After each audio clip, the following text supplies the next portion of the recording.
Hello বন্ধুরা, আপনারা দেখছেন তাসনিম অনলাইন সেবা ইউটিউব চ্যানেল। তো বন্ধুরা, চলতি মাসেই কিছু মানুষের রেশন কার্ড বাতিল হতে চলেছে।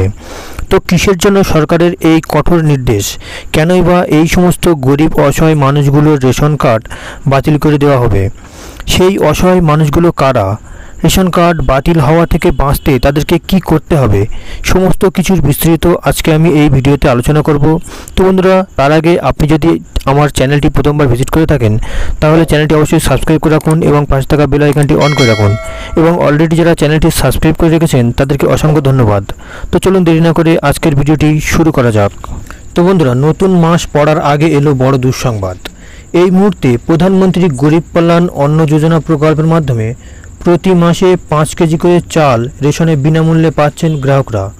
কিন্তু মে মাস থেকেই রাজ্য তথা দেশের লক্ষ লক্ষ গ্রাহকের রেশন বন্ধ হতে যেতে পারে। শুধু তাই নয়, তাদের রেশন কার্ড বাতিল করে দিতে পারে কেন্দ্রীয় সরকার। এই নিয়ে গুরুত্বপূর্ণ নির্দেশিকা কেন্দ্রীয় খাদ্য সরবরাহ মন্ত্রকের তরফ থেকে এসে পৌঁছেছে রেশন ডিলারদের কাছে।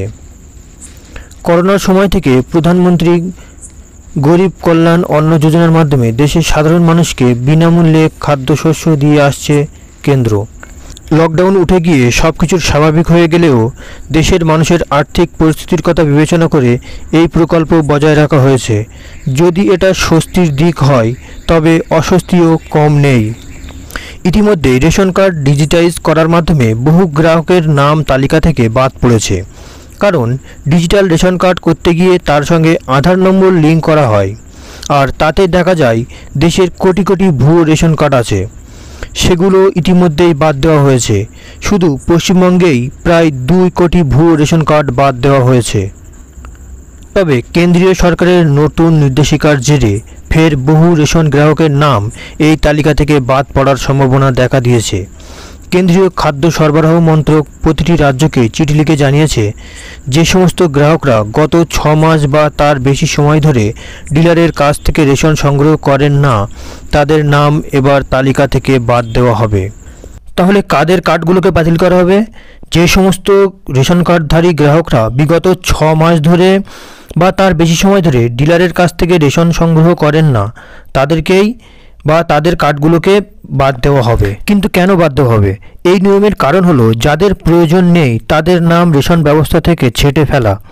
কেন্দ্রীয় সরকার বিনামূল্যে রেশন ব্যবস্থার মাধ্যমে খাদ্য সামগ্রী সরবরাহ করলেও তা কেবলমাত্র দরিদ্র এবং যাদের প্রয়োজন তাদের মধ্যেই দিতে চান। যাদের দরকার নেই তাদেরকে এই তালিকা থেকে বাদ দিতে চান মোদী সরকার। অর্থাৎ যারা রেশন তোলেন না, আসলে তাদের প্রয়োজন নেই বলেই তোলেন না। তাহলে প্রয়োজন নেই যেকালে তাদের নামটাই খাদ্য তালিকায় রেখে কোনো দরকারই নেই, রাখার কোনো প্রয়োজনই নেই। সেই জন্য সরকার চাইছে, যেহেতু তাদের প্রয়োজন নেই, তাদের নামটা খাদ্য তালিকা থেকে ছেঁটে ফেলা হোক। তাই যারা 6 মাসেরও বেশি সময় ধরে টানা রেশন থেকে খাদ্য সামগ্রী সংগ্রহ করছেন না, তাদের আসলে দরকার নেই বলে মনে করছে কেন্দ্র। সেই কারণেই সরকারি অর্থ নয়ছয় হওয়া ঠেকাতেই এমন সিদ্ধান্ত নেওয়া হয়েছে। এই নির্দেশিকা মে মাস থেকেই কার্যকরী হওয়ার কথা। ফলে এই মাসে লক্ষ লক্ষ গ্রাহকের নাম রেশন তালিকা থেকে বাদ পড়বে, তা একরকম নিশ্চিত। তো বন্ধুরা, এই ছিল আজকের আপডেট। ভিডিওটি ভালো লাগলে ভিডিওটা লাইক করে দেবেন এবং বন্ধুবান্ধব আত্মীয়ের সঙ্গে শেয়ার করে দেবেন। এবং কোনো জায়গায় কোনো রকম বুঝতে অসুবিধা হলে কমেন্ট করবেন। এবং চ্যানেলটি প্রথমবার যদি ভিজিট করে থাকেন চ্যানেলটি অবশ্যই সাবস্ক্রাইব করে রাখুন এবং পাশে থাকা বেল আইকনটি অন করে রাখুন। তো ভিডিওটি পর্যন্ত শেষ পর্যন্ত দেখার জন্য ধন্যবাদ। আপনার দিনটি শুভ হোক।